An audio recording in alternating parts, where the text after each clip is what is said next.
కూటమి ప్రభుత్వంలో ఉన్న పెద్దలే రౌడీల్లాగా ఈరోజు అరాచకాలు సృష్టిస్తూ అల్లర్లు సృష్టిస్తూ దాడులు చేస్తూ అక్రమ కేసులు పెడుతూ రెడ్ బుక్ రాజ్యాంగంతో రాష్ట్రాన్ని సర్వనాశనం చేస్తుండటం కళ్ళారా మనం అందరం కూడా చూస్తున్నాం.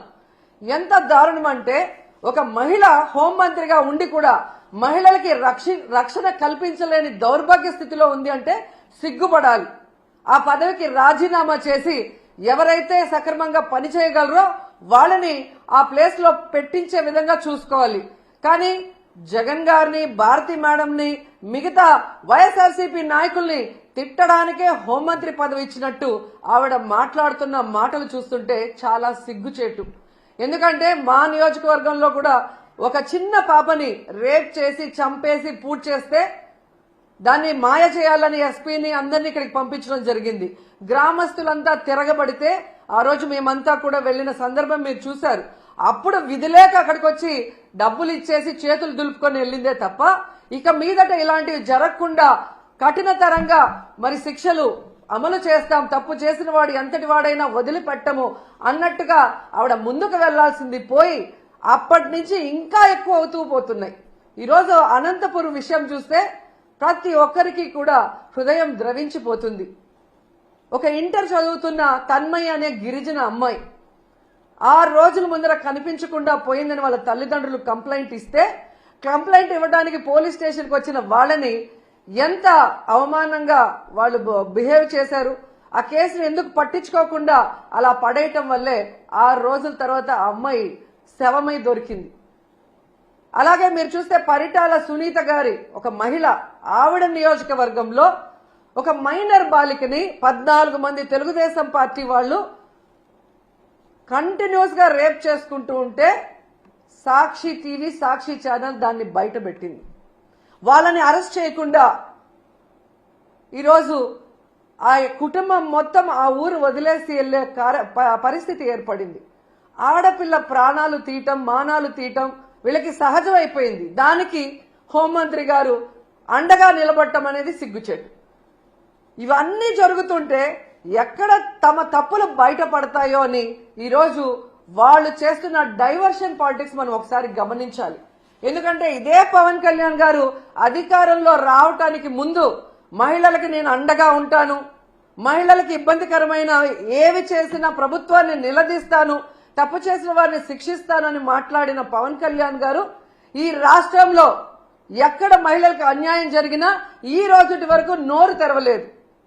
తప్పు చేసిన వారిని శిక్షించమని ప్రభుత్వం మీద ఒత్తిడి తీసుకురాలేదు. అది అనంతపురం అయినా, పిఠాపురం అయినా, తిరుపతి అయినా, అమరావతి అయినా ఎక్కడ ఏ మహిళకు అన్యాయం జరిగినా ఆయన పట్టించుకోకపోవడం రాష్ట్రంలో ఉన్న మహిళలందరూ కూడా గమనించాలని ఈ సందర్భంగా తెలియజేసుకుంటున్నాను.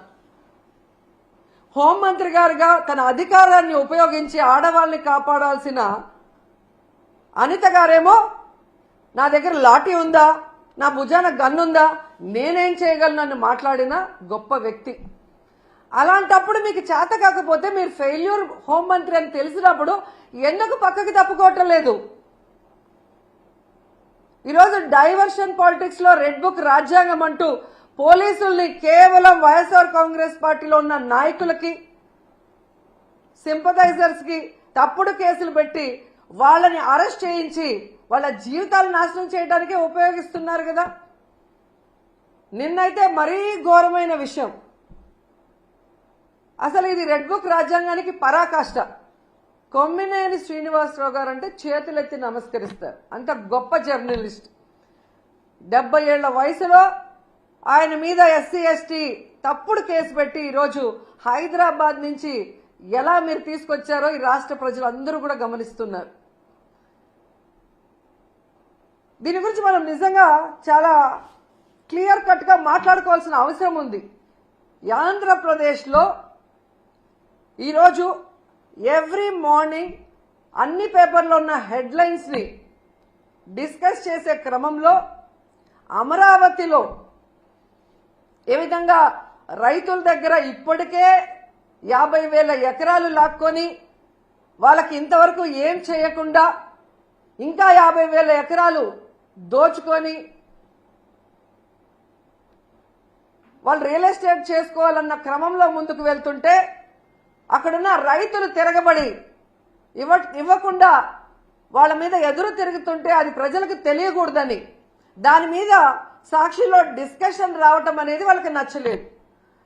ఇక్కడ ఇంకొకటి ఏంటంటే ఆ డిస్కషన్లో ఒక జర్నలిస్ట్ డిస్కషన్కు వచ్చిన ఒక జర్నలిస్టు ఒక మాట ఏదో మాట్లాడారని దాన్ని ఆ క్షణంలోనే కొమ్మినేని గారు ఖండించారు. నాకు తెలిసి ఆయన డిస్కషన్స్లో ఎప్పుడూ కూడా ఎవరూ కూడా తప్పుగా మాట్లాడితే ఆయన ఒప్పుకోరు, వెంటనే ఖండిస్తారు.